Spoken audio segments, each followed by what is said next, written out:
অন্ধকারে ডুবে থাকা জঙ্গল, চারিদিকে শুধু বাতাসের হাহাকার, অদ্ভুত পাখির ডাক আর দূরে কোথাও গভীর গর্জনের প্রতিধ্বনি।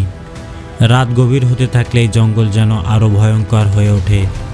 প্রতিটা গাছ, প্রতিটা ছায়া, প্রতিটা শব্দ, মনে হয় কিছু একটা লুকিয়ে আছে এদের মধ্যে। আর আজ এই রাতেই ঘটতে যাচ্ছে এমন একটি ঘটনা যা কেউ কোনোদিন ভুলবে না। জঙ্গলের ভেতর দিয়ে হাঁটতে এক সুন্দরী তরুণী লিসা, হাতে ক্যামেরা, কাঁধে ব্যাগ, চোখে কৌতূহল আর সামান্য ভয়। সে একজন নেচার ফটোগ্রাফার, বন্যপ্রাণীর ছবি তুলতে জঙ্গলে এসেছে, কিন্তু সে বুঝতেই পারে না তার প্রতিটি পদক্ষেপ যেন তাকে টেনে নিচ্ছে এক ভয়ঙ্কর ফাঁদের দিকে।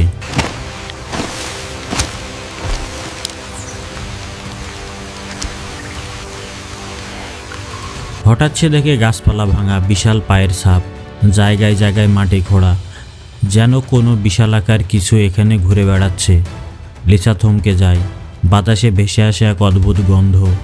সে আধ ঘন্টা ধরে জঙ্গলের ভিতরে যেতে যেতে অনুভব করে কেউ যেন তাকে অনুসরণ করছে।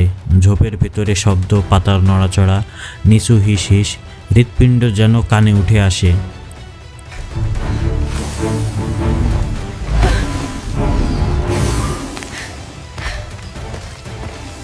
হঠাৎ মাটি কাঁপিয়ে গাছ ভেঙে সামনে থেকে বেরিয়ে আসে 30 ফুট লম্বা ডেথ স্কেল অ্যানাকন্ডা। তার চোখ দুটো জ্বলছে আগুনের মতো, আর নড়াচড়ার সাথে প্রতিটা মুহূর্তে মনে হচ্ছে এটা মৃত্যু, একদম জীবন্ত মৃত্যু।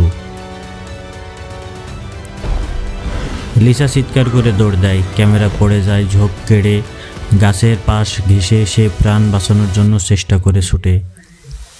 কিন্তু অ্যানাকন্ডা আরও দ্রুত। তার বিশাল দেহ মাটির উপর সাপের মতো নয়, ড্রাগনের মতো এগিয়ে আসে। সাপ এক লাফে লিসার পায়ে জড়িয়ে ধরার চেষ্টা করে। সে পড়ে যেতে যেতে ঠিকই জোরে লাথি মারে, কোনো মতে নিজেকে ছাড়ায়। লিসা মরিয়া হয়ে চিৎকার করে ওঠে, হেল্প, কেউ আসেন।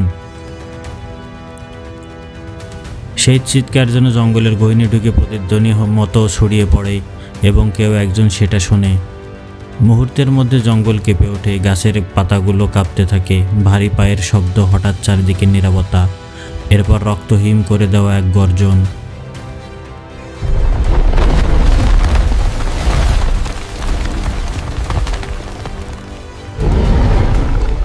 অন্ধকার থেকে বেরিয়ে আসে কিংকং। তার চোখে আগুন, শরীরে ধুলো, মাটি, বালি, কাদা। তিনি লিসার দিকে তাকায়, তারপর অ্যানাকন্ডার দিকে। মনে হয় এই জঙ্গলের রাজা এসে হানা দেওয়া অনুপ্রবেশকারী শাস্তি দিতে চলেছে।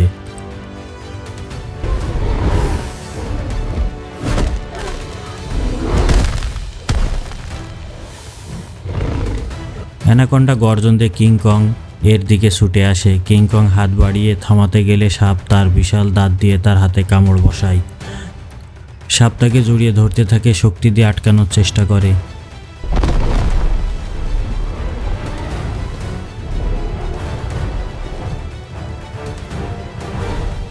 কিংকং তার বিশাল শক্তি দিয়ে সাপটাকে টেনে গাছের গুড়ির দিকে ছুঁড়ে ফেলে। গাছ ভেঙে দুটুকরো হয়ে যায়, জঙ্গলের উপরে ধুলোয় উড়ে যায়। লিসা ভয়ে কাঁপছে, কিন্তু লড়াই এখন শেষ হয় না।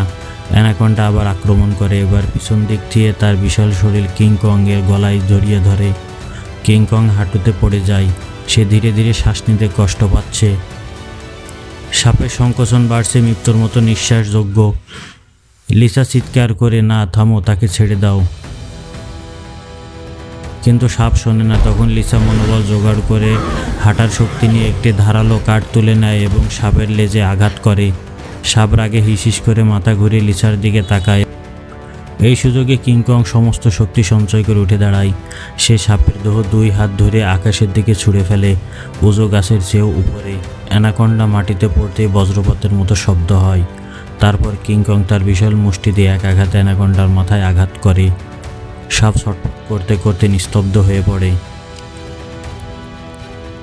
চুপচাপ জঙ্গল, শুধু হাওয়ার শব্দ। কিংকং ধীরে ধীরে লিসার দিকে এগিয়ে আসে। লিসা পিছিয়ে যায় ভয়ে। কিংকং একদম নিচু হয়ে তার হাত বাড়িয়ে দেয় সাহায্যের জন্য। লিসা কাঁপা কণ্ঠে বলে, তুমি আমাকে বাঁচালে, ধন্যবাদ। কিংকং তার দিকে তাকিয়ে এক নরম গর্জন করে বলে, বোঝাচ্ছে জানো তুমি এখন নিরাপদ।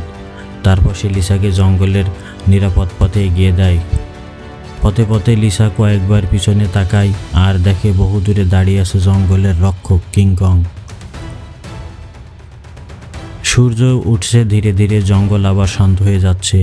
লিসা বেরিয়ে গেল। কিংকং পাহাড়ের চূড়ায় দাঁড়িয়ে তার সাম্রাজ্যের দিকে তাকিয়ে যেন বলছে, যে কেউ এই জঙ্গলের শান্তি নষ্ট করতে চাইবে তার পরিণতি আজ অ্যানাকোন্ডা সাপের মতোই হবে। এভাবে অন্ধকার রাজ্যের মধ্যে একজন রক্ষক থাকে আর সেই রক্ষকের নাম হলো কিংকং।